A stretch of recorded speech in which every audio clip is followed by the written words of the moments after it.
Thomas, just on how passionately you spoke a moment ago about the horrors of war, how much do you hope that the owner is using any... No, listen, you have to stop. I'm not a politician. You have to stop, honestly. I can only repeat it, and I even feel bad to repeat it because I never experienced war.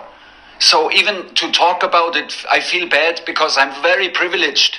I sit here in peace. And I do the best I can, but you have to stop asking me these questions. I have no answers for you. Fala, torcedores do Chelsea, começando o episódio 66 do Podcast of Stamford e com duras palavras de Thomas Tuchel, finalmente tiraram a paz do homem, deixaram ele estressado na coletiva de hoje, o que era para falar sobre Luton Town pela FA Cup, virou umas perguntas políticas de guerra e Thomas Tuchel finalmente estourou o que era de se esperar, né? Respondendo sempre essas perguntas, ele na linha de frente ali falando. E eu vou até abrir aspas para vocês, traduzir o que ele disse, né? Com essa sonora que a gente começou. Ele falou, abre aspas, honestamente vocês precisam parar. Eu não sou político, só posso repetir, me sinto mal em repetir porque eu nunca vivi uma guerra antes. Então até para falar sobre isso eu me sinto mal, porque sou muito privilegiado. Sento aqui em paz, faço o melhor que eu posso, mas vocês precisam parar de fazer essas perguntas. Eu não tenho resposta para vocês. Fecha aspas. E então, vamos até aproveitar um pouco, né, sobre isso que o Tuchel falou, essa loucura toda, e apresentar o time que vai falar muito de Abramovich, né, a situação que fica com o Chelsea, com esse conflito Rússia e Ucrânia. Vamos falar também da final contra o Liverpool, muita coisa para falar, jogão, e também o aniversário do Mendy, né? Então, já adiantando a pauta para vocês, vamos apresentar o time depois da vinheta. Roda lá, então.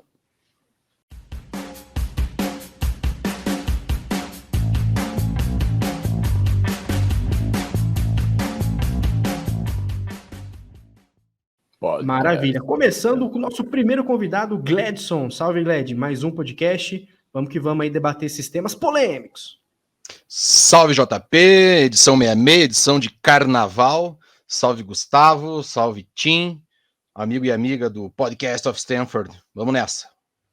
O Tim também tá aqui, ele, né, que a gente trouxe ele para falar um pouquinho sobre essa relação do Abra, ele que fez aqueles conteúdos bem magéticos ali, que você pode ver no @BluesofStamford no Instagram e no Twitter, fica aí o convite para você seguir a gente, conversar com a gente sempre lá. Salve, Tim, vamos tentar esclarecer um pouquinho, né, para saber se a gente vai rir ou chorar no final do dia sobre essa situação do Abra.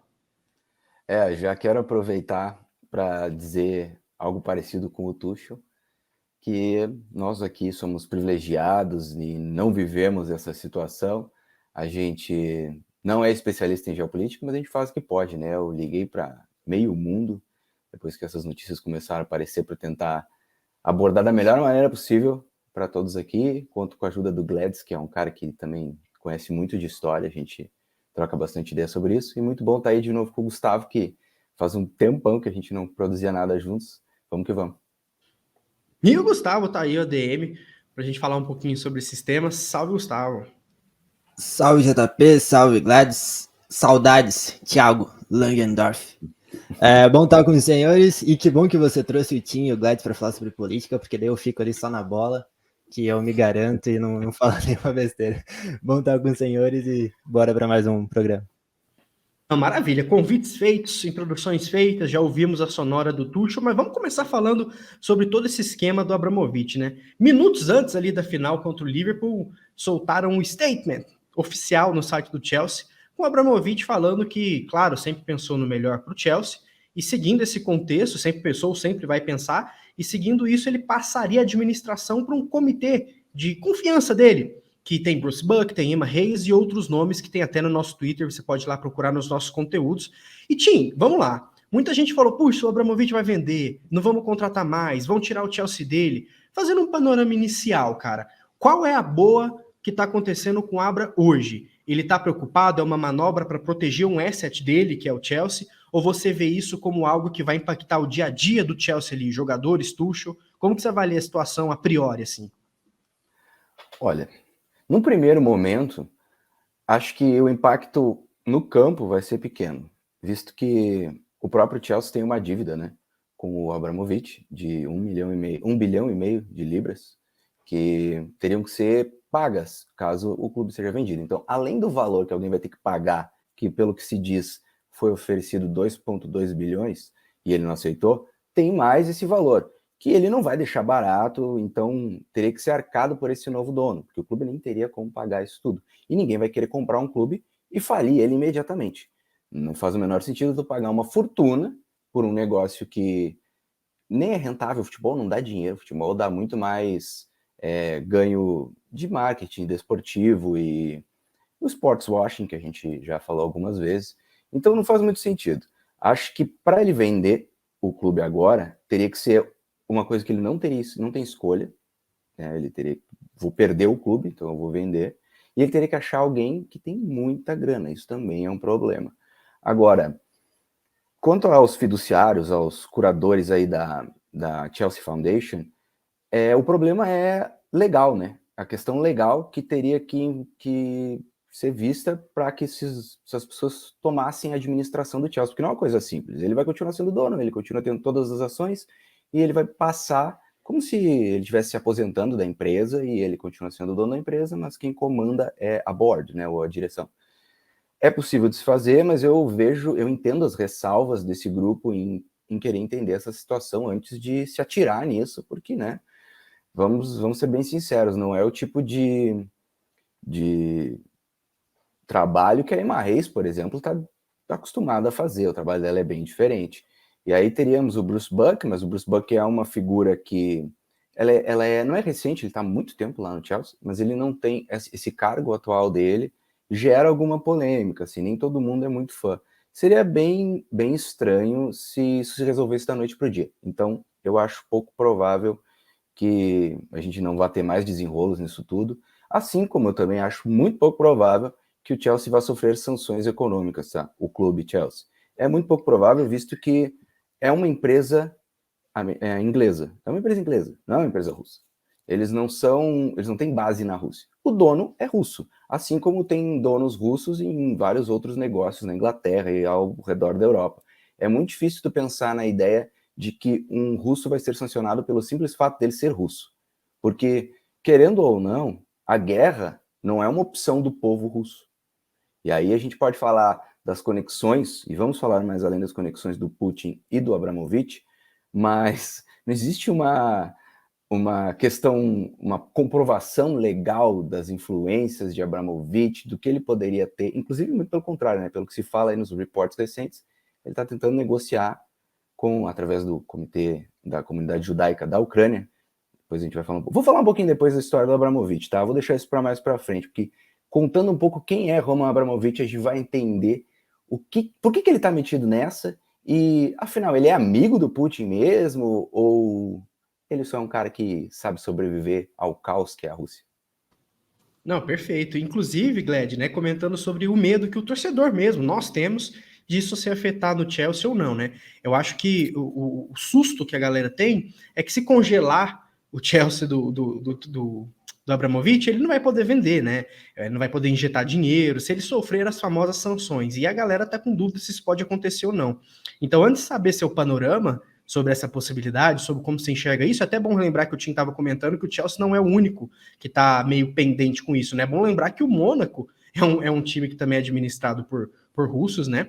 Por russo. O sócio majoritário do Everton, que agora tá lá, Frank Lampard, também é um russo, sócio majoritário. O Vitesse, que é um clube meio que parceiro do Chelsea ali, também tem ligação com a Rússia, até diversos emprestados do Chelsea acabam jogando lá, tem sim uma parceria russa. O Bournemouth, que já cansou de bater na gente aí, a torta direito na Premier League, hoje que tá na Championship, também tem russos ali que bancam, né, da indústria, inclusive é da petroquímica, se não me engano, o Bournemouth. Então, assim, nesse cenário esportivo, Gled, você tá com um time nessa, você acha que não vai mudar nada o nosso futebolzinho ali de quarta e domingo, ou você imagina que o Tuchel, eu falo Tuchel, mas ele que fica pro resto da vida, pelo amor de Deus. Mas o Abramovich, você acha que tem chance sim, cara, dele passar para frente, o Chelsea? Tá, vamos por partes. Eu acho que o Tim começou muito bem, mas antes de pegar o gancho dele, eu acho que tem uma coisa importante para a gente passar para o nosso ouvinte de hoje. Quem acompanha o trabalho do coletivo Blues of Stamford já há algum tempo, né, sabe bem o quanto ele é desenvolvido com seriedade e profissionalismo por parte do pessoal que está engajado nesse projeto já de muitos anos. A gente não tem retórica nas informações, a gente não usa de sensacionalismo, e tenta chegar ao nosso público de uma forma coesa e profissional. Isso já é desde a criação e vem melhorando com o passar do tempo, com esse desenvolvimento do trabalho de todo mundo. E não seria diferente quando a gente troca num assunto tão importante, tão determinante e tão obscuro como né? História, geopolítica e essa correlação do esporte com o dinheiro. Então, por que eu estou dando esse recado? Não eu, mas acho que todo mundo pode estar percebendo que está tendo uma enxurrada de informações nas redes, informações erradas, gente. Não tem papas na língua, sim, são informações erradas. E aqui a gente tem aquele negócio chamado responsabilidade de comunicação. Todo comunicador tem que ter essa responsabilidade de comunicação quando omite qualquer forma de opinião, ainda mais, vou frisar novamente, se tratando de um assunto tão importante, tão delicado como esse, que mexe com os rumos da sociedade, mexe com os rumos da humanidade. Tudo o que a gente comenta e debate com vocês aqui é embasado em fatos, em pesquisa e muito trabalho. Né? O Tim acabou de falar que ele movimentou dias da semana dele, correndo atrás de informações, de fontes, para saber o que a gente decantar disso, para poder passar para vocês. Um ótimo exemplo que eu queria dar, do que vocês podem entender de responsabilidade de comunicação, é o que foi feito na live do apresentador do YouTube, o Casimiro, que ao invés de ele chamar essa oratória para ele, por falta de conhecimento do assunto, ele colocou um doutor embasado em geopolítica e cedeu esse espaço para que literalmente não fosse faladas falsas verdades ou pós-verdades. Então, isso é responsabilidade de comunicação. Fiquem de olho no que vocês leem e não acreditem em tudo. Está sendo até meio vergonhoso, por exemplo, na rede do Twitter, o quanto de desinformação sobre Chelsea, Abramovich, Rússia e Ucrânia que a gente está vendo, e isso não pode acontecer. É nosso dever como comunicador responsável tentar alertar vocês aonde encontrar a informação correta para sanar essa doença do século XXI, que é fake news e pós-verdade, enfim, use você o termo que você achar melhor. Dito isso, pega o gancho do camarada Tim. Não há forma melhor de começar uma fala dele, como ele falou, do que falar no termo sanções. Né? Hoje, essas sanções, que para mim, opinando, é muito mais, abre o aspas grande, para inglês ver, né? Ela não vai atingir algo do tamanho que é o Chelsea, algo que movimenta tanto quanto é o futebol. Não faz muito sentido. O Boris Johnson pode ser maluco, né? A gente sabe, mas até agora eu não vi ele rasgando dinheiro. Acho que começa por aí.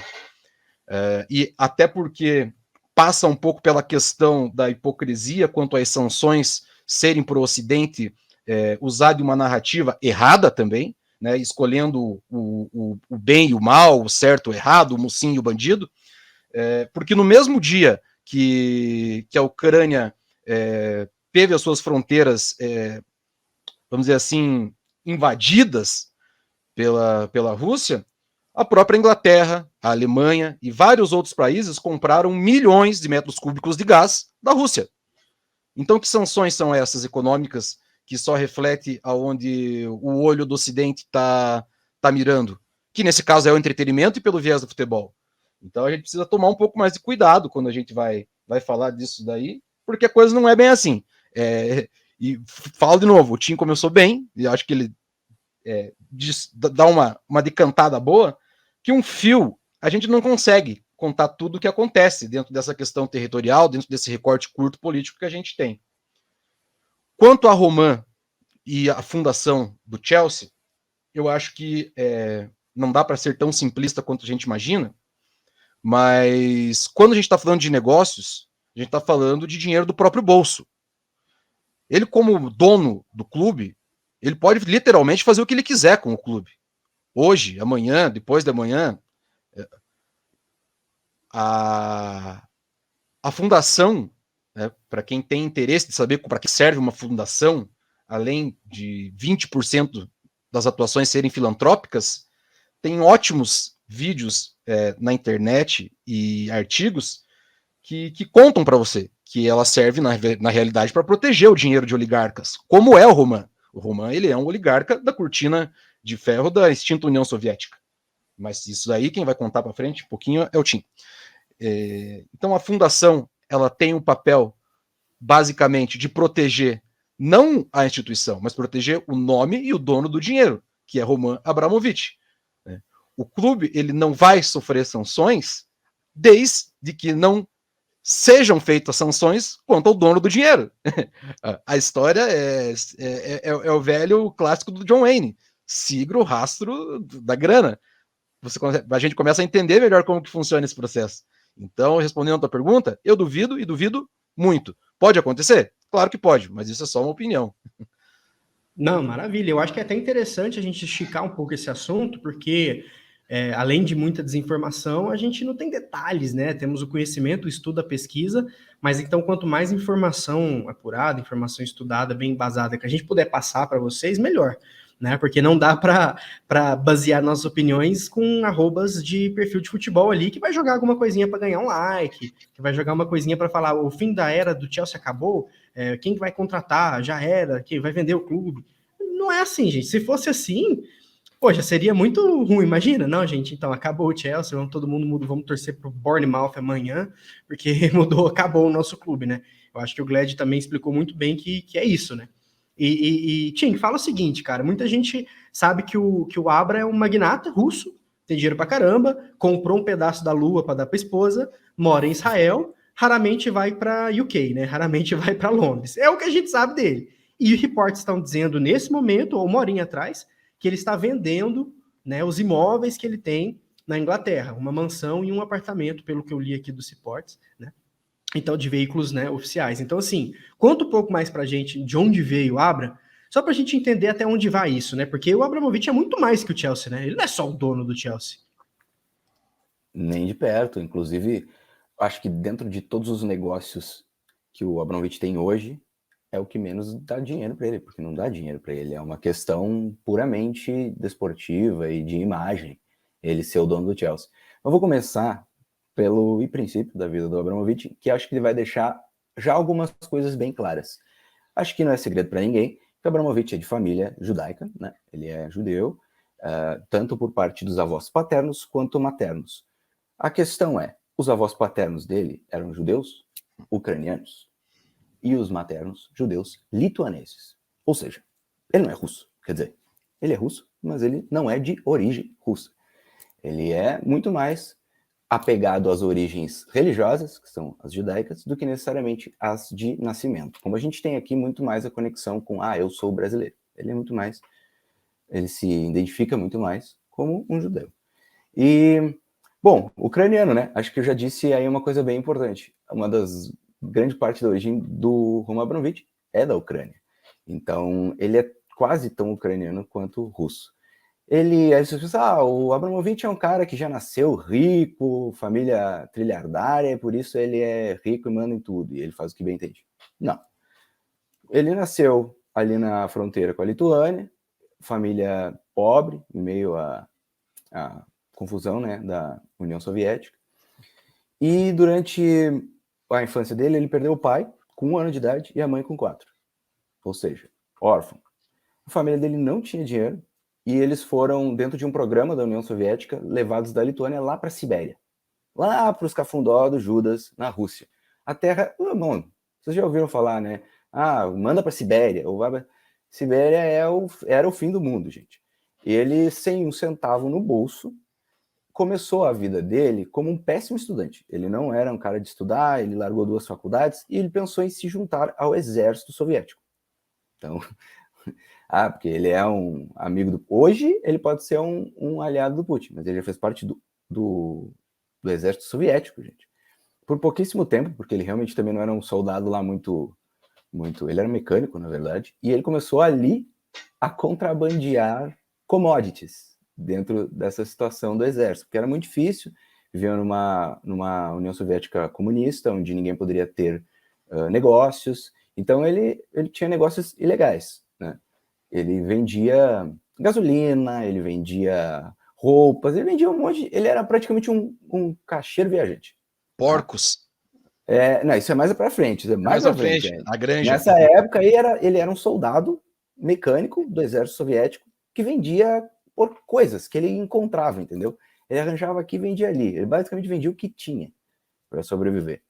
Esse período durou pouco tempo, porque logo veio a perestroika, né, que é uma mudança de padrões ali na União Soviética, que permitiu que algumas empresas fossem privatizadas, e aí dentro disso, ele, casado agora com a primeira esposa, foi lá e fundou os seus primeiros negócios, que era uma fazenda de porcos e uma fábrica de patos de borracha, gente. É tipo assim, juntou a grana que ele tinha e abriu o negócio que dava, entendeu? E aí vem a parte de como o Abramovich é um cara que ele não é um político, gente. Ele não é um político. Ele é um empresário. E a prova disso é o quanto ele conseguiu sobreviver a todas as mudanças que a Rússia passou. Ele começou lá como um soldadinho dentro da União Soviética. Ele construiu esse caminho dele. Com a perestroika ele deu o primeiro passo. Quando o nosso querido Boris Yeltsin assumiu, veio a venda em larga escala das empresas russas por preços muito baixos.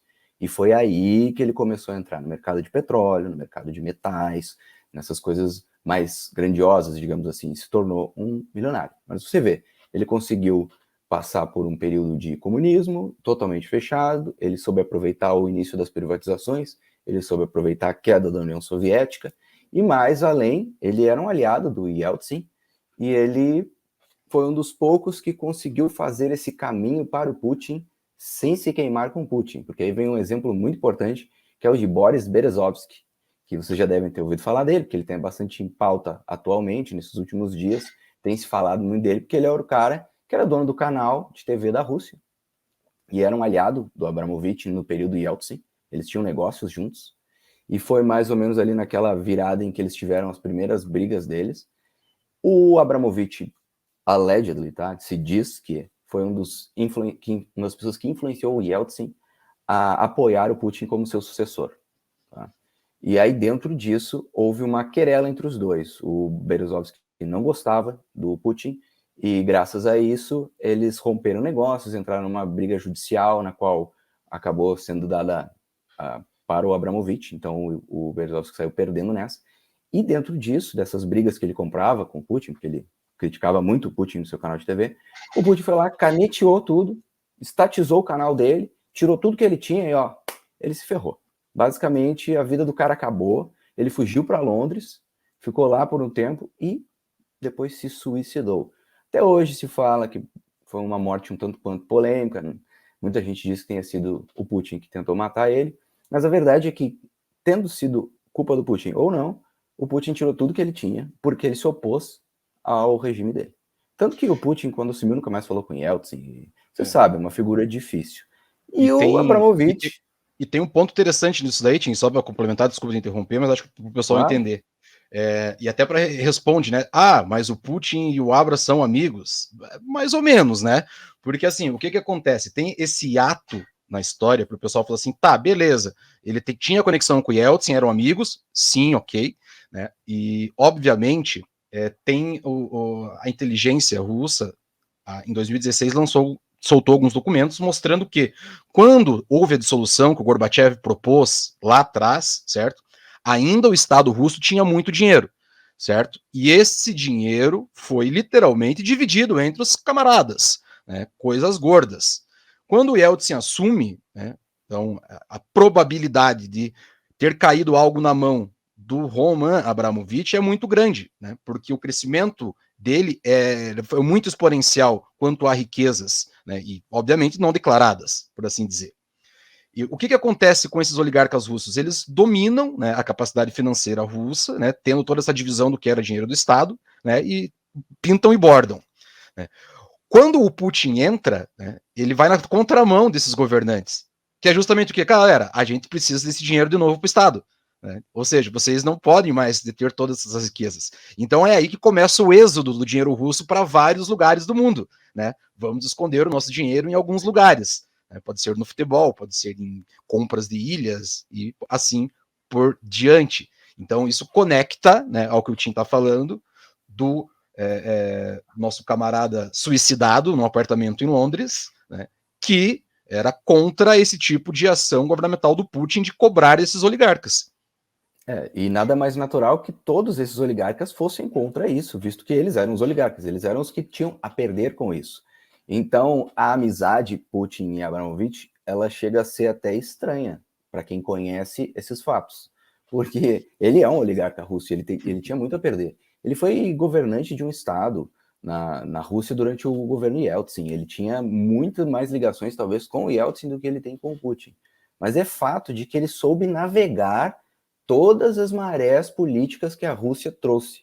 Todas. Ele sempre conseguiu se manter bem, mesmo ele sendo um cara sem berço, um cara que veio de uma família super pobre de judeus, e ele sabe, ele é um grande negociador, gente. É isso que tem que entender sobre Roman Abramovich. Por tudo que ele se envolve em fazer dar certo, porque ele sabe navegar sobre...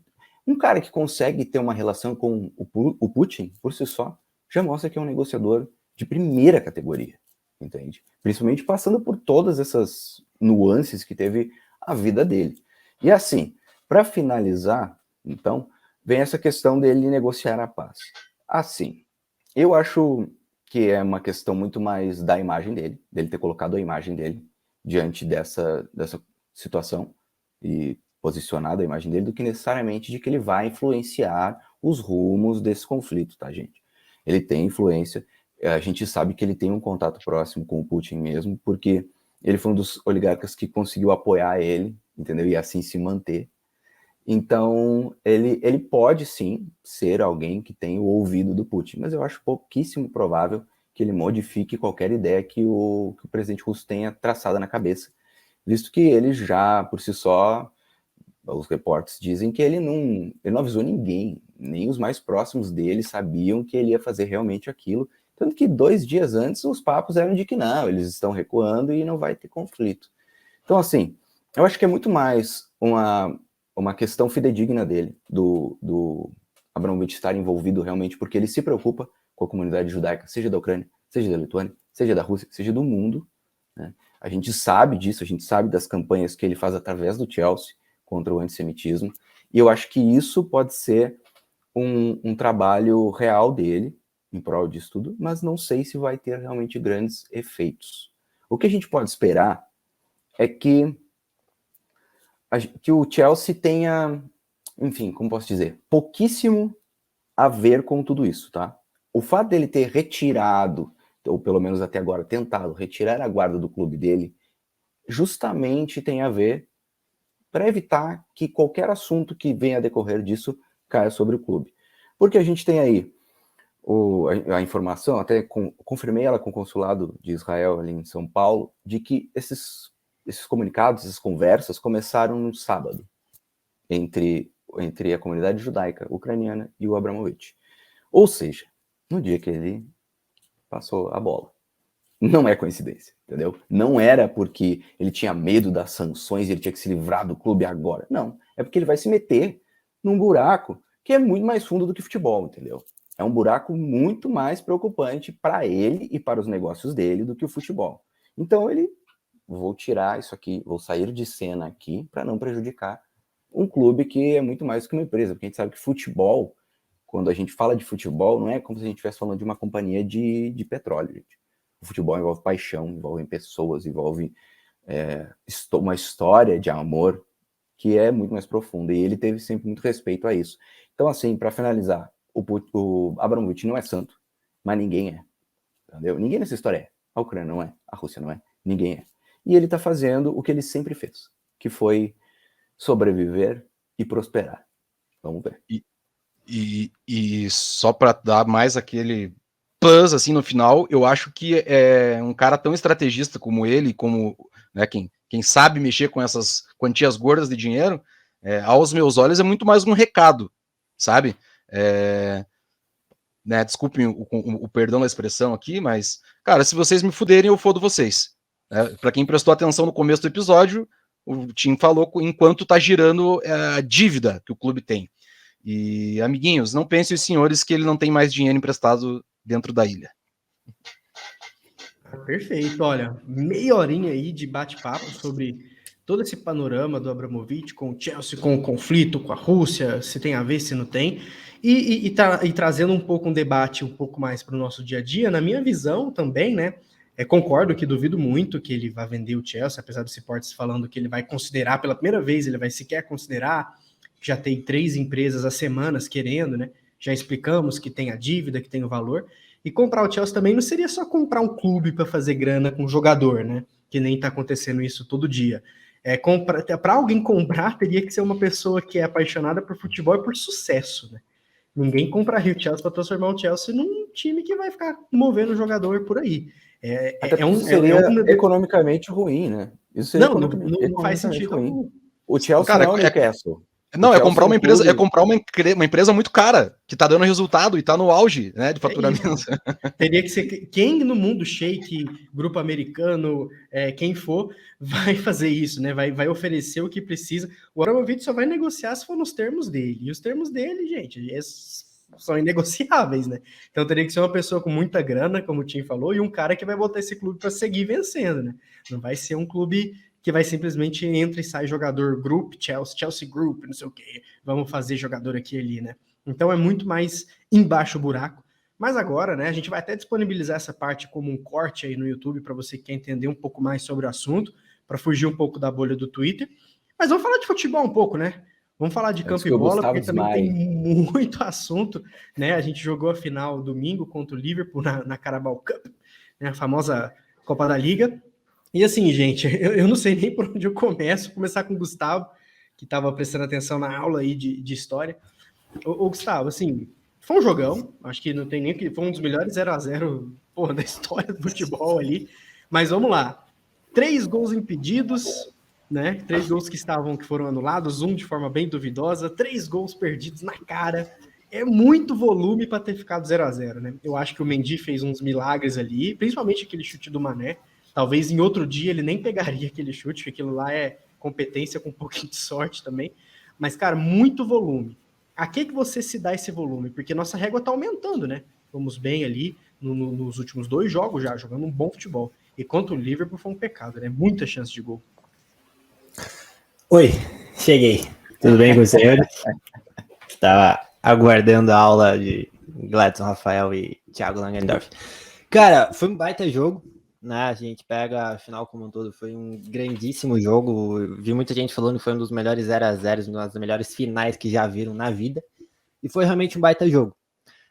Como você disse, o nível do Chelsea está subindo, o time está voltando a jogar aquela bola que já jogou com o Tuchel um dia, inclusive até defensivamente, né? A gente comentava com o Tim até um tempo atrás, que parece que aquele Chelsea que começou a tomar um monte de gol era mais o Tuchel do que aquele que não tomava gol nenhum, né? E aparentemente agora esse time está voltando a ter uma segurança novamente defensiva e o ataque voltando também a criar, a funcionar, porque a gente estava criticando muito essa questão de que tem muita gente boa no ataque, mas esse time não funciona, né? Seja com os pontas, seja com o Hudson-Odoi que entrava e não funcionava, Mount que pelos lados também não estava legal, os centroavantes que ninguém dava certo, e aparentemente agora as coisas estão caminhando, né? A gente tem um Havertz muito bem, cada vez melhor. Acredito, não sei se os senhores vão concordar comigo, mas talvez seja o melhor momento do Havertz pelo Chelsea.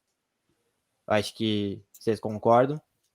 Então, e ter um cara desse nível no nosso ataque já é meio caminho andado. Com confiança, é um cara que tem uma técnica diferente, né? A gente vendo no toque que ele dá de lado, 2 metros, a gente vê que o cara é diferente. E ele faz jogos parecer fácil, ele faz uma final parecer um jogo qualquer. Inclusive, eu li no Twitter esses dias que o que falta pro Havertz agora é tratar um jogo, sei lá, contra o Burnley, uma final. Exatamente isso que eu ia falar. Ele estava quase decidido essa final. Fez 2 gols, o Werner estava. Eu acho que o Werner estava impedido nos 2, né? Poderia ter mais um gol de título, mas contra o Burnley, às vezes a gente fala, porra, mas mete o pé, para de dar.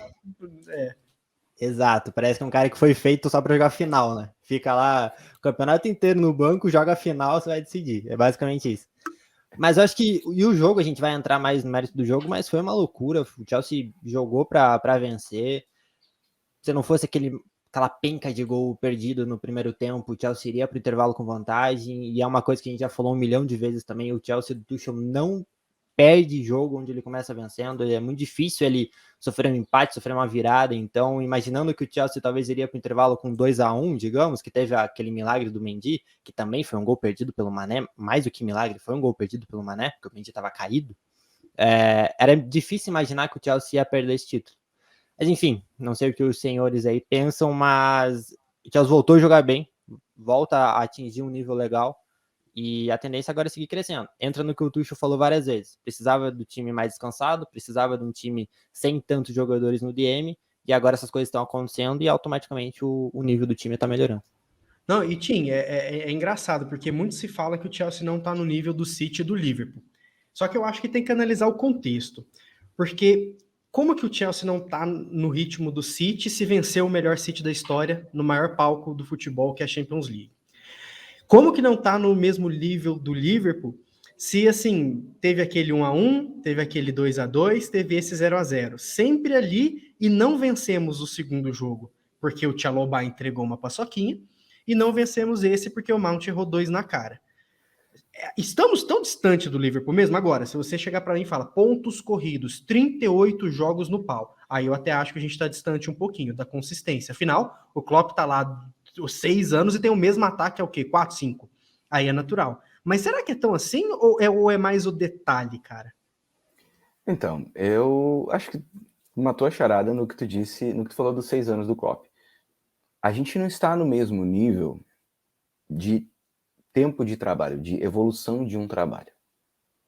Porque são trabalhos de muito tempo e que estão preparadíssimos para tudo que vier pela frente. O próprio Klopp, até a temporada passada, ainda não conseguia enfrentar as Copas com a mesma qualidade que ele enfrentava a Premier League e a Champions League. E agora ele está conseguindo. Porque agora ele tem, além daquele grupo maravilhoso que ele montou, porque o grupo do Liverpool quem montou foi ele, o Liverpool era completamente diferente antes dele. Ele foi montando aos poucos e agora ele tem, além daquele grupo, ele tem o extra, ele tem o Luiz Dias, ele tem o Minamino, que ele já sabe que pode contar de vez em quando, ele tem o Jota, que na temporada passada já fez a diferença, ele tem elenco, inclusive estavam falando sobre isso na transmissão do jogo anterior do Liverpool, de como o Liverpool melhorou na questão de opções, porque eles tinham deixado de fora o Firmino e o Origi, não tinham sido nem relacionados. Pensa. Que time não quer... não, hoje eu não vou botar o Origi nem o Firmino para jogo lá, eles não vão entrar, entendeu? Eu vou jogar com esses aqui. É uma diferença. E eu acho que o Chelsea pode chegar lá. Não chegou ainda porque é impossível chegar em 1 ano e 2 meses. Não tem como. Já é absurdo o que o Chelsea conseguiu construir em 1 ano com o Tuchel. Porque ele foi um treinador que, quando chegou, ele não pegou como o Klopp, por exemplo, que teve que mudar basicamente todas as posições que ele tinha dentro de campo para trazer jogadores que se adequassem ao que ele queria. Não. O Tuchel chegou, observou e fez um time com aqueles jogadores que já jogavam o futebol que o Tuchel queria. Isso é um mérito que é raríssimo. E a gente tem que se apegar a ele o máximo que der. Porque o Chelsea é um time que costuma demitir treinadores por pouca coisa. E isso é um problema. Se a gente seguir nessa toada, se a gente fizer essa mesma coisa, a gente vai estar botando fora um dos poucos treinadores no mundo que seria capaz de fazer o que ele fez e que pode fazer muito mais pelo clube.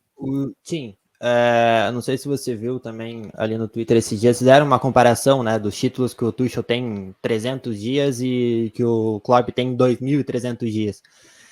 E aí é uma questão que entra muito no que vocês falaram. O Klopp teve 6 anos para montar o time, né? E o que será que é mais difícil? É você ter 6 anos para trabalhar um time com as tuas ideias, buscar ali a dedo o teu jogador, ou chegar no elenco que já está pronto, por melhor que seja, e fazer esses caras aderirem à tua ideia e jogarem como você quer, em tão pouco tempo. Entende? Eu acho que aí não é questão de, mas o Tuchel já tinha um timaço. Acho que é essa a questão. Ele tinha um time que ele não conhecia e onde ele teve que fazer esses caras jogarem da forma dele. E aí é um mérito gigantesco. E aí acredito que é tão difícil quanto você levar 6 anos para montar um time, ter um trabalho ali num alto nível boa parte desse tempo e conquistar títulos.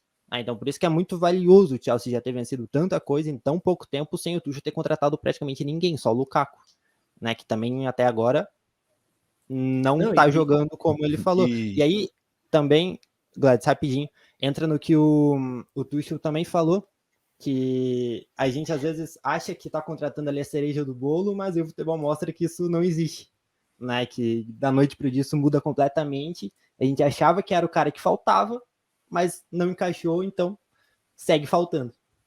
Eu acho que você tocou em 2 pontos centrais, cara, porque torna mais difícil e mais injusto, né, esse tipo de comparação. Acho que cada um tem a sua característica, a sua forma, né, de entender, não só o campo, né, mas o psicológico, né, e já para engatar no jogo, eu acho que, assim, foi esporádico a atuação dentro das últimas atuações. Então tá claro que eles estavam preparados para a partida, e não é fácil fazer isso. Então, compreender que, calma lá, moçada, né? O time tá precisando ainda de ajustes, de traços finos ali para melhorar. Mas, cara, é o Tuchel, é o Chelsea, saca? Esses caras, eles estão ali porque eles têm essa capacidade. O turbilhão, claro, vou fazer uma analogia bem besta aqui. Eu tô vendo que a tempestade, o turbilhão tá passando, sabe? O nosso barquinho acho que tá quase saindo lá do meio do furacão, né? E não caiu ninguém no meio do mar. Então, acho que a perspectiva, o norte, os ventos são bons. Não, e Gled, eu tenho uma boa para você, mas antes eu só queria, assim, algumas coisas confirmam tudo isso que o Tim e o Gustavo você falaram, né? Primeiro ponto, se fosse fácil ganhar com timaço, não existiria futebol, porque o PSG ia ganhar tudo. Eu acho que, né, podemos cravar isso aqui. E ninguém ganha no PSG, só a Ligue 1, que nem isso ganharam na última, inclusive. Então, assim, se futebol fosse timão, pô, montou ali, fechou.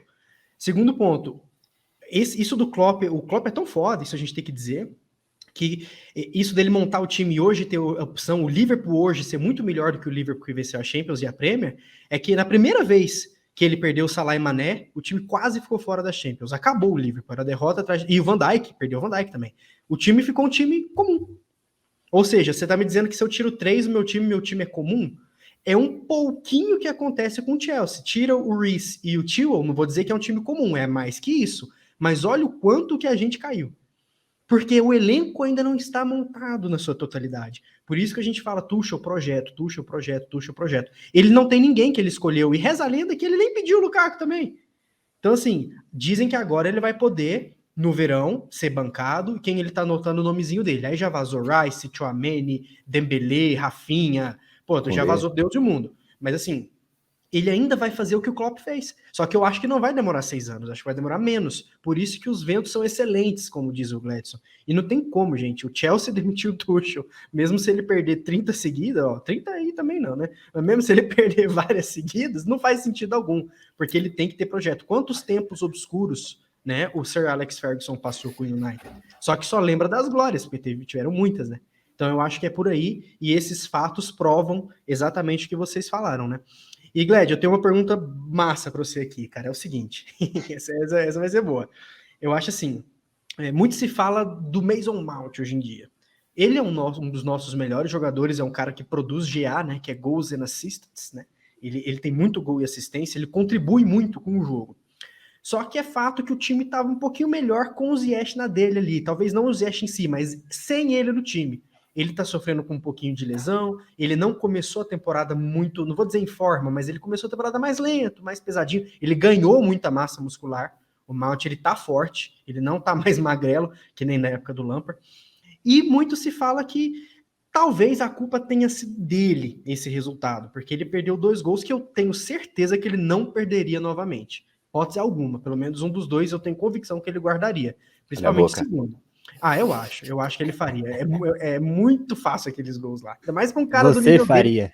Dele, que já fez gols de primeira, gol de bicuda de fora da área, gol de falta. Aquele gol que ele fez no West Ham com aquele passe do Ziyech, um cara que faz aquilo faz os gols que ele perdeu. Mas a minha pergunta para você é essa, Gled. Temporada do Mason até aqui.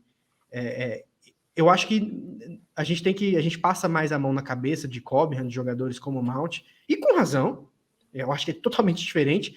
Mas eu acho que talvez esteja na hora de falar, poxa, o Mount precisa entregar um pouquinho mais e tem que decidir essas finais, né, cara? Assim, tem que fazer ele crescer, porque poderíamos ter culpado, né? Cara, o bom de responder pergunta de âncora foda é que a resposta já tá no meio das palavras dele, né, velho? Eu só organizo as pecinhas ali. Cara, sim, tá devendo porque é o Mason Mount. É só por isso. Se fosse qualquer outro jogador, a gente não estaria, talvez, nem discutindo isso. A temporada é abaixo, não tenha dúvida. Ninguém tá falando do Pulisic, né, Glad? Exatamente, velho, sacou? Ninguém tá também falando do gol lá, exatamente. Ninguém tá nem aí, cara. Ninguém não tá nem aí, velho. E eu acho que tem 2 detalhes nesse ponto aí. é que é a primeira vez que a gente está vendo o Malte numa fase ruim na carreira dele, porque foi só evolução, né? Salvo engano, eu acho que foi só evolução e norte, e expectativa, e é o Malf, a gente sabe que pode entregar e vai entregar. 23 anos, né, Gled? Novinho. Super normal, o cara passar por momentos de instabilidade técnica, física, como você já frisou, enfim.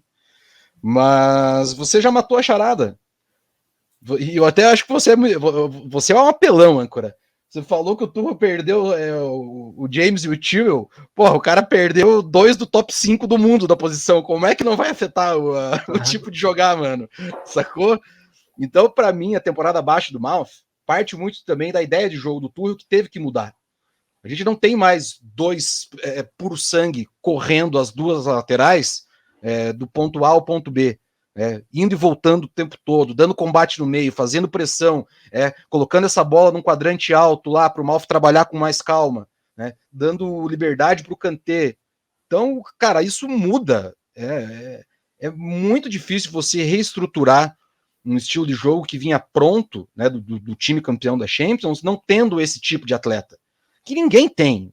Essa que é a real. A gente vê laterais de alto nível nos adversários, mas que não entregam a mesma coisa. Sei lá, vamos usar o exemplo do United. Eu acho o Shaw um ótimo lateral, mas são estilos diferentes. Você não pode colocar um ótimo lateral tipo o Luke Shaw para fazer a função do Chilwell. Não vai dar certo, saca? O dinheiro que todo mundo queria no time, gente, não ia dar certo. Né? Essa potência de pressão lá na frente, essa retomada de bola rápida. Então, para mim, isso respinga no esquema tático como um todo e vai mostrar para nós que abre uma seara de vários jogadores abaixo da média. O próprio Kanté, o próprio Jorginho, se a gente for olhar com um pouquinho mais afinco, não tá bem, né? Estão jogando o que sabem porque são alto nível, mas vai chegar uma hora que vai começar a ser cobrado. É a mesma coisa que a gente falou do Havertz. Aproveitar essa boa fase e pôr na cabeça do cara que o Burnley também é uma final, que o Brighton na Amex Arena também é uma final. Então, é difícil a gente tentar construir algo mais claro, né, para nossa galera, mas a gente tem que tomar cuidado, cara. Para mim passa muito por isso esse nível abaixo.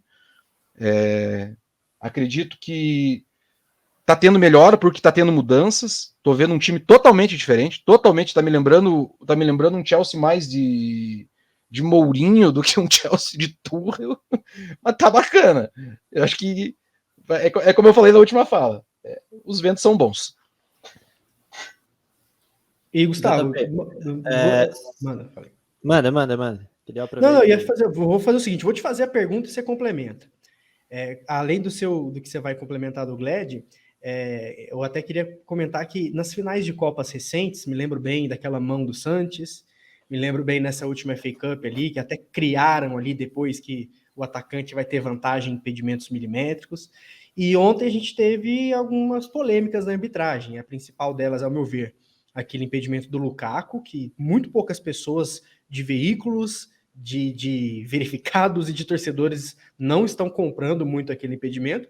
E também a não expulsão sequer nem um cartãozinho amarelo para o Keita. Eu achei bem absurdo o Keita continuar em campo depois daquela cotovelada sem querer, mas que também tirou totalmente, né, da jogada o jogador do Chelsea, porque foi na cara, e aquela falta lá. Então faz seu panorama sobre o que o Gled disse, e estava impedido aquele gol, cara?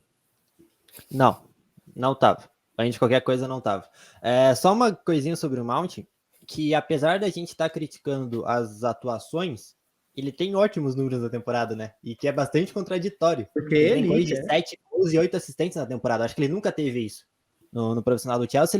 Se ele faz esses 2 gols, ele já ia estar ali beirando 10-10. O Mal vai bem.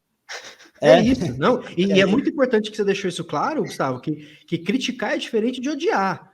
Elogiar é diferente de amar, não é porque a gente só tá falando isso porque é o Mount, a gente nem vai citar o Pulisic, porque ok, é o Pulisic. Agora o Mount a gente espera, entendeu? Eu só vou deixar mais uma então. Diga. O Lukaku é um flop, mas é o artilheiro, e é o único que tem 10 dígitos de gols na temporada. Tá vendo? Futebol é muito louco por isso. Tem que 10 dígitos não, 2 dígitos. 10 gols. 10 dígitos. Exato, não sabia. Maior que o Pelé.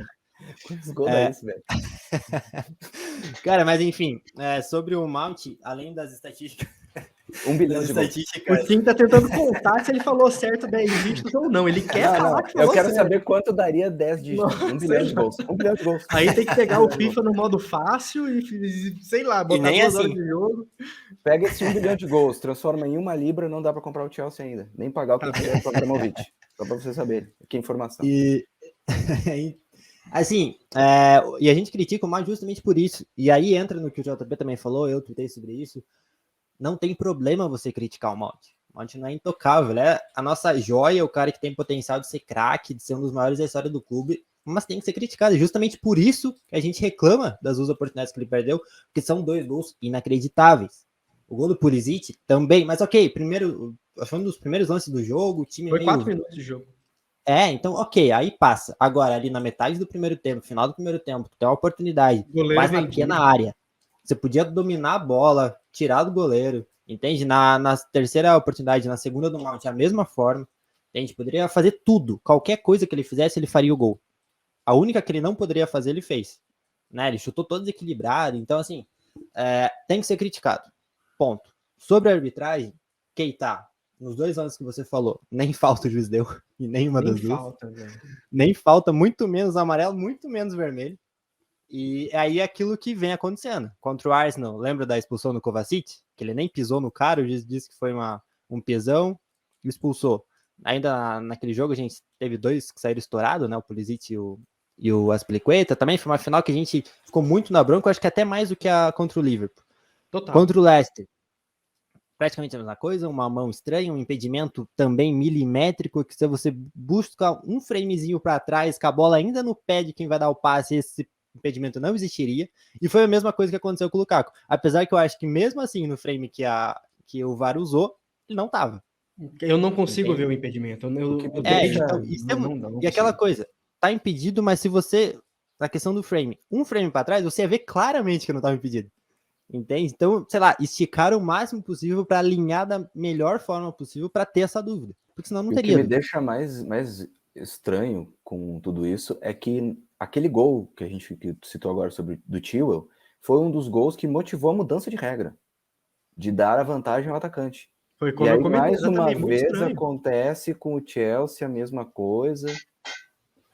Bem esquisito. Não sei se vocês têm algo a dizer, mas eu não falei do jogo, eu queria falar uma coisinha. Não, eu ia te passar a bola, inclusive, dar seu panorama do jogo, mas vamos evitar também ficar falando muito de arbitragem. Só deixa eu finalizar, não, porque, cara, a gente tem que falar. Eu acho que tem que falar, porque assim, mano, se tem bons momentos, a gente tem que falar dos ruins. A comissão de arbitragem inglesa nunca passou por um momento tão horrível. Cara, é todo jogo, toda rodada, não é só o Chelsea. A gente tá vendo 4, 5 erros grotescos, gente. Principalmente o VAR, né? Não chama, aí... VAR. E outra, os caras decidiram o impedimento do Lukaku em 10 segundos. Aquilo lá é papo para 3 minutos, no máximo. Gente, 4, desculpa. A ilha de edição, que eu perdão na palavra, mais uma vez aqui, a gente tá meio pistola hoje, ela fez uma cagada sem tamanho, cara, no frame. Pô, pelo amor de Deus, gente, nem aqui, que é o pior lugar do mundo pro VAR, os caras conseguem fazer tanta bosta que nem foi feito naquele jogo, gente. É lamentável. E assim, lembrando, né, que mudou a comissão de arbitragem. Agora quem tá comandando, a partir desse ano, que tá dando todas essas merdas, é o seu Mike Riley, que é torcedor do Spurs e que sabe Deus por que foi parar na presidente da comissão de arbitragem inglesa.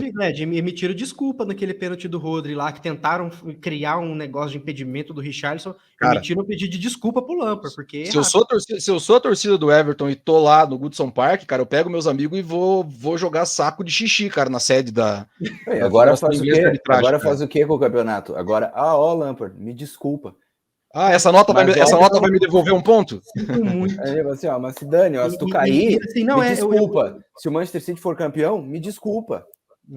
Eu acho que eu nos nossos twitters pessoais, principalmente no meu ali, fiquei super, super indignado, mas, Tim, eu queria que você falasse o panorama do jogo, e eu nem ia fazer essa pergunta, nem estava no roteiro, mas me veio um pensamento aqui, né, que a gente critica muito o Lukaku e acho que com razão também. Mas assim, você até falou, flop, mais gols, perfeito. As chances que o Pulisic e o Mount perderam é as chances que o Lukaku implora todo jogo. Só que ele faria esses gols, tá? Ponto. Só que a gente não consegue criar essas chances com ele em campo. Então, onde que tá o paradoxo, Lukaku? E segunda pergunta, essa aqui é foda. O Lukaku entrou bem pra caralho. O Lukaku entrou bem pra caramba nesse jogo. Queria mais, tá bem vindo do banco, mudou. Cara, o que rola com o Lukaku e o seu panorama do jogo? Bom, quanto ao jogo, enquanto assistia, eu pensei comigo mesmo, quando for falar dessa partida, eu não vou focar nos erros de arbitragem, eu não vou focar no erro do Kepa, eu não vou dizer que o Mason Mount perdeu gol feito, eu vou vangloriar essa partida, porque foi um jogaço de futebol. E porque a gente perdeu, sim, mas a gente mereceu ganhar por vários momentos do jogo, e a gente mereceu perder em alguns momentos do jogo também. Quando o Mendy foi lá e acabou com as esperanças do Liverpool, o cara parecia um muro, nada ia passar por ele. Então, acho que perder um jogo desse nível, e no final faz parte.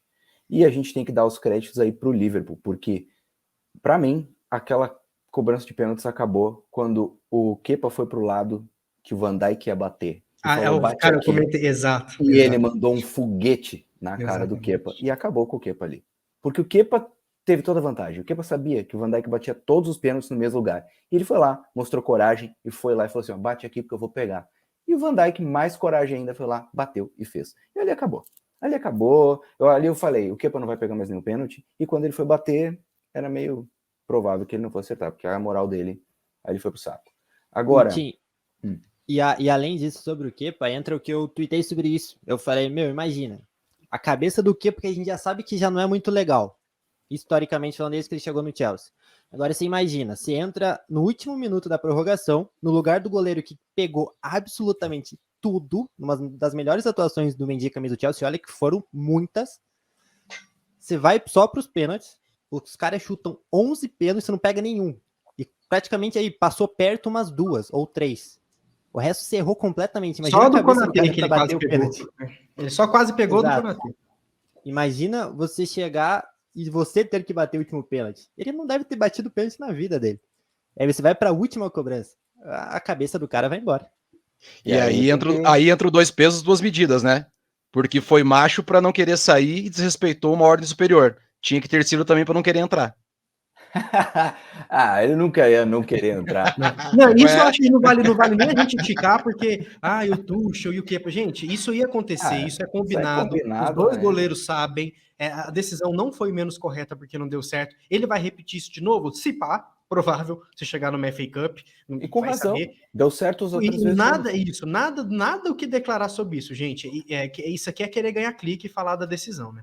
Continua aí, Tim. Quero saber seu final. O Mendy não tem pego mais pênalti que o Kepa ultimamente? O Mendy ele só pegou na Copa Africana. Não, né? Só aquele dois da Copa. Eu tenho uma notícia assombrosa para dar. O Mendy só pegou um pênalti na carreira. Que foi o do... Foi o do Agüero. Não, mas ele tá. Antes disso, o Mendy não pega. Ele não tem e aquele pênalti do Agüero, né? Pelo amor de Deus. O Mendy não tem mecânica de pegar. Só vocês verem. Ele sai muito antes. Não é muito mesmo. É só você ir pra bola, esperar ele e pôr no outro lado. É muito fácil fazer no Mendy. Mas enfim, o Kepa não usou a estratégia de sempre, que é dar aquele swing e induzir. Ele chutou canto nessa. Isso eu achei estranho. Mas vai lá, Tim, continua o seu raciocínio. Perdão, rapidamente. Eu vi ontem os vídeos do Jorginho, do pênalti que ele perdeu contra o Sommer, pela Itália contra a Suíça. E aí mostra justamente essa balançada que ele dá. Porque o Jorginho espera o movimento da perna do goleiro. E o Sommer finge que vai para um lado e vai para o outro. E aí é nessa que ele pegou. Eu acredito que 2 pênaltis do Jorginho aí, já pegou do Sérgio Ramos e vários outros grandes batedores. Então é bastante interessante. O Kepa tem isso, mas contra o Liverpool ele passou muito longe. Ele simplesmente chutou o canto. Eu fiquei bem... Falei, cara, estranho, ele tá arriscando, né? Agora sim, vai lá, Tim, ninguém te interrompe agora. Não, antes de então falar do Lukaku, vou só complementar essa parte dos pênaltis, porque o Klopp admitiu que as 11 cobranças, os 11 cobradores foram milimetricamente estudados durante a semana. Tudo que os cobradores iam fazer do Liverpool se fosse para os pênaltis. Então tem mérito ali, entendeu? O Kepa errou todos. Cara, ele provavelmente assistiu e viu, olha, o Kepa sempre dá uma dançadinha e vai pro lado contrário. Pronto. Botou a bola todas as vezes pro lado que ele cantava aqui e aí. É um tapa na cara e quem acha que estudo no futebol é balela, né, Tim? Bom, o Lukaku, meu queridos, ele é bom de bola, entendeu? E aí, só porque ele não tocou na bola só 7 vezes no jogo, vão querer dizer que ele não presta. Mas a pergunta era, por que então essas chances não acontecem para o Lukaku, essas chances que o Mount teve, que o Pulisic teve? Cara, Reece James, vamos começar por aí. Ele voltou e essas chances vão aparecer para o Lukaku. Pode ter certeza. Ninguém falava que o Lukaku era flop quando o James estava jogando com ele. Ninguém.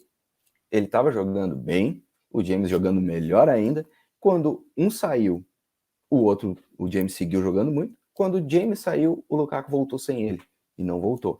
Então isso vai mudar muita coisa. Outra, o estilo de jogo dele. Ele não encaixa na ideia inicial do Tuchel, que é aquela que nós vimos na Champions League do ano passado. Mas ele consegue encaixar sim com o Havertz e mais um jogador de meio campo. E aí, todo mundo fala, porque o Ziyech, ele pode... Cara, eu não acho que é o Ziyech. Eu não acho que é o Ziyech esse cara. Eu acho que tem que ser um cara mais acostumado a jogar centralizado. Que é um cara que consiga flutuar como o Havertz flutua e ser um armador atacante. E para mim, esse cara é o Mount. Então, eu acho que o trio essencial para que o Lukaku dê certo, e aí isso não quer dizer que tenha que ser o que vai jogar, porque pode ser que o Lukaku não dê certo e a gente jogue com outro trio e a gente vença, que é o que interessa para o Tuchel. Então ele não vai não, eu tenho que jogar com o Lukaku, mas eu acho que tem que ser Mount, Havertz e Lukaku. Que foi o que estava sendo no início da temporada, quando a gente era líder isolado da Premier, o Lukaku estava fazendo gol direto. Aquele Os 1-1 números do Mount eram ótimos, como a gente já citou aqui. Não, exatamente. Agora, se isso vai acontecer, eu não sei. Mas, para mim, é assim que a gente resolve o problema do Lukaku. Olha aí. É assim que a gente resolve. Não, mas é bom ver o Chelsea voltando a jogar bem, porque isso é importante. E eu não sei, mas eu fiquei com muito... O Lukaku mudou o jogo. Ele tirou um chute do nada, que o Kelleher pegou, ele fez um gol que seria... Imagina a confiança dele se ele faz o gol do título da Copa. E que deveria acontecer, tá? Assim, não, quem sou eu para falar de conspiração, gente? Eu falo de fato. Mas cá entre nós aqui, anulariam esse gol se fosse o Salah? Se fosse o Sterling? Se fosse o Harry Kane? Se fosse o Bruno Fernandes, anulariam esse gol? Já vimos gols piores não sendo anulados, mas piores mesmo, com impedimentos absurdos. Então são fatos, gente. Assim, não vou parafrasear Mourinho, mas já parafraseando, tem uma agenda aí, né? Quem sabe? Mas enfim, vamos seguir. Foi um jogão mesmo. Acho que o mais legal de tudo para mim é que, de novo, éramos para vencer com muita autoridade o Liverpool. Eu acho que eles conseguiram virar o jogo em alguns momentos, porque é um timaço, claro, não é demérito do Chelsea, mas com 2-0 no placar ali no primeiro tempo, eles não iriam virar para 3-2 e nem fazer 2-2. Ainda mais o Mendy inspiradíssimo, né? Pegando tudo. Mas aconteceu isso e temos FA Cup, temos Champions League e o terceiro lugar, quem sabe até o segundo, para batalhar na Premier League. O primeiro, estamos 16 pontos atrás, 2 jogos a menos, acho difícil demais. Mas o segundo lugar, quem sabe. Agora é o seguinte, falando sobre Mendy, aniversário dele hoje, estamos gravando esse episódio no dia 1/3, dia 1º de março, e o Mendy faz aniversário, 30 anos de idade, e já tem o que ele tem, os números que ele tem, principalmente na Champions, nada mal, hein, para quem estava pensando estava na fila de emprego até uns anos atrás. Insistem em dizer que não é o melhor do mundo, Gled. Vamos lá, né? Quem é o melhor do mundo? Vou começar a lista aqui. Fábio, do Flusão, Santos, do Paranaense, e o goleiro do Inter, que eu não sei quem é, e o do Grêmio é o Chapecó. São os melhores que o Mendy. Só o clubismo mesmo, para colocar alguém na frente do Mendy. Porque nem o clubismo tá funcionando, né? A galera tenta, não, mas o Ter Stegen, analisa o Stegen nesse lance aqui. Não, gente, eu sei, mas o Courtois nesse lance, gente, não estão melhores que o Mendy, ninguém tá. O cara aperta a gente de uma forma, você viu, ADM, que eu fico até com vergonha de responder uma pergunta. Eu só consigo entender quem é clubista para falar que o goleiro tal é melhor que o Mendy, porque é só apelando pro clubismo mesmo. Ah, cara, a gente vai ter que ser repetitivo, né? Bater nessa tecla de novo, né, velho? Eu acho que o excesso de melanina na pele do Mendy prejudica o raciocínio de quem tem uma azeitona no lugar de cérebro. Só consigo enxergar isso. É ou clubismo ou excesso de melanina. Isso mesmo. E fim de papo. É isso, né? Eu acho que vou pedir para poder me rodar um Happy Birthday to You aqui pro Mendy, porque, pô, merece, né? Nosso arqueiro ali tá jogando demais. Pô, e hoje é aniversário de duas estrelas, né? Aniversário de Frederic Chopin também. Ó, cultura. Cara. E para os São Paulinos que estão ouvindo, aniversário do goleiro Jandrei. E Também, de Justin Bieber. Mentira, hoje é baby, aniversário baby. do Justin Bieber? É sim, cara. Não, então tá, beleza. Agora nós vamos fazer um momento de descontração. Vou puxar quem faz aniversário dia 1º. Então nós vamos puxar um aniversário pro Justin. Puta, eu não conheço quase ninguém que tá aqui aí, tão de sacanagem comigo. Lembrando que eu só falei do Justin Bieber porque eu vi a informação na minha revista Tititi e lembrei que ele sempre que vai à Inglaterra, ele vai aos jogos do Chelsea. Então. Então é Mendy, goleiro Só Jandrei. por isso é muito bom. Goleiro Esse Jandrei, fato Justin Bieber, os três estão de parabéns. Ah, aqui ó, Leão Lobo faz aniversário. Olha aí.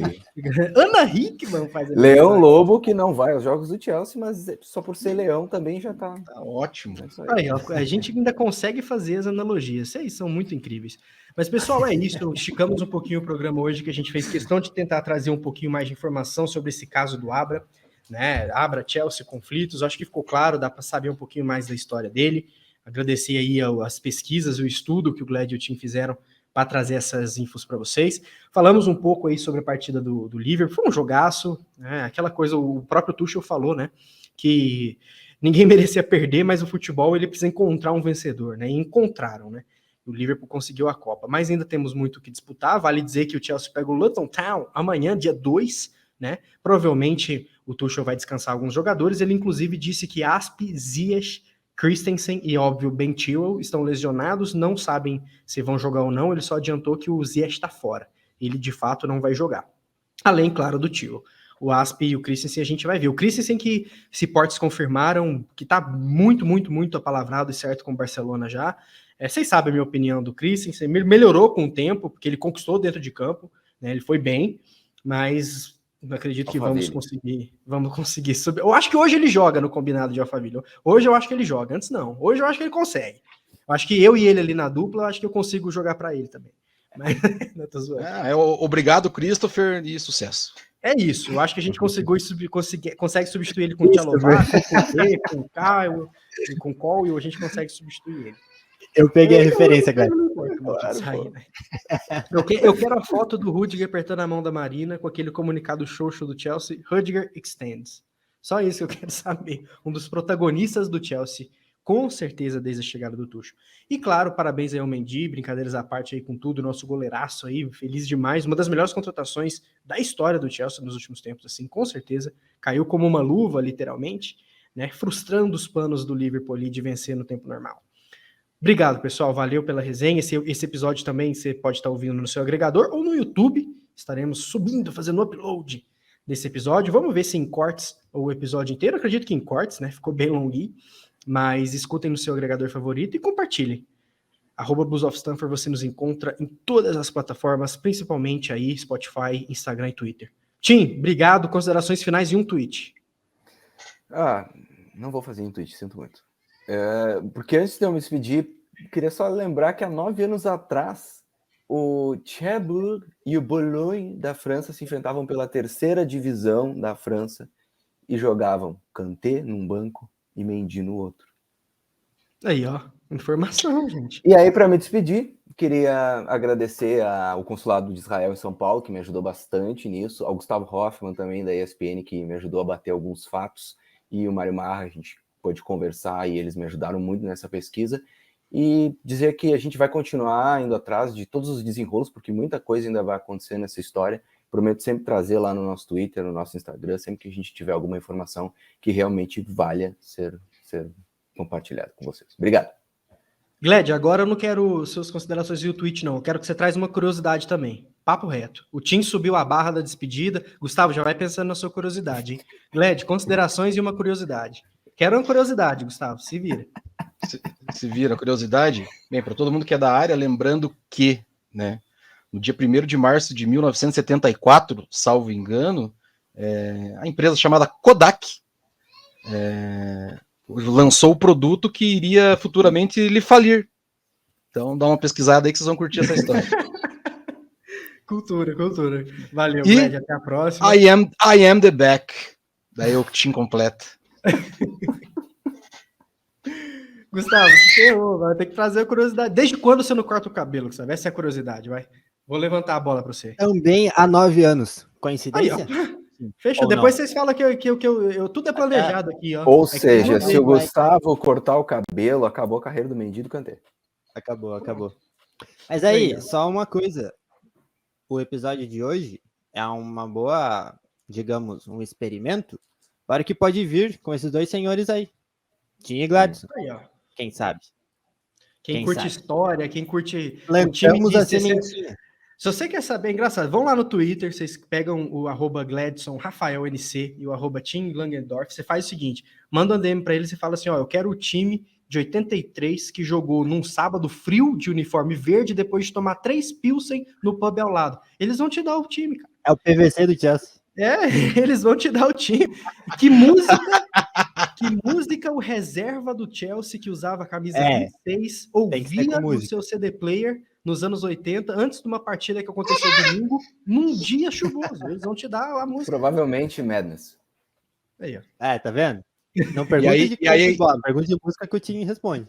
E aí a gente já passa o número do Pix e tá tudo certo. Porque assim, gente, Pix, esse tudo papinho aí, PVC do Chelsea, o cacete, gurizada. A gente tem que ficar lendo, pesquisando, fazendo várias paradas Tem aí. que eu pagar não os faz- boletos. Ó. É tudo estudado, galera. Nada. Talvez, apenas as pautas do âncora é aleatória e não tem muito, muito estudo. Talvez, né? Vai saber se eu escrevo uma puta pauta se vem tudo da cabeça. Eu não sei, né? Nunca saberemos. Mas valeu, pessoal. Brigadão. Filhote do Glad ali dando presença. Quem tá vendo no YouTube vai dar um tchauzinho. Valeu, pessoal. Baita episódio. Um abraço pra vocês e até o 67 ali semana que vem. Valeu! Fui!